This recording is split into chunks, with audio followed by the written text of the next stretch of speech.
പക്ഷികളിൽ പരുന്തിന് 70 വയസ്സുവരെ ദീർഘായുസ്സുണ്ടെന്നാണ് പറയപ്പെടുന്നത്. എന്നാൽ 40കളിൽ പരുന്തിന്റെ നഖങ്ങൾക്ക് ഇരയെ പിടിക്കാനുള്ള ശക്തി കുറയും. അതിന്റെ കൂർത്ത കൊക്കുകൾ വളഞ്ഞു തുടങ്ങും. അതിന്റെ ചിറകുകൾ നെഞ്ചിലോട്ട് കൂമ്പിപ്പോകും.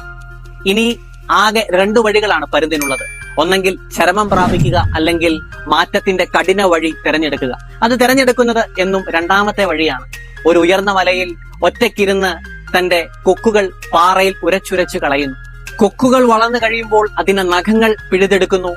അതിനുശേഷം അതിന്റെ ചിറകുകൾ ഓരോന്നായി പിഴുതു കളയുന്നു. ഒടുവിൽ എല്ലാം നവീകരിക്കപ്പെട്ട് പരുന്ത് തന്റെ 2ാമത്തെ പിറവി ആരംഭിക്കുന്നു. ജീവിതത്തിൽ നിങ്ങൾക്ക് ഉയർച്ച നേടണമെന്ന് നിങ്ങൾ ആഗ്രഹിക്കുന്നുണ്ടെങ്കിൽ നിങ്ങൾ ആദ്യം പഠിക്കേണ്ട പാഠം നിങ്ങളെ തന്നെ മാറ്റത്തിന് വിധേയരാക്കണമെന്നതാണ്. ദൈവത്തിന്റെ വചനം പറയുന്നു, ദൈവത്തിൽ ആശ്രയിക്കുന്നവൻ വീണ്ടും ശക്തി പ്രാപിക്കും, അവൻ കഴുകന്മാരെ പോലെ ചിറകടിച്ചു വീരും.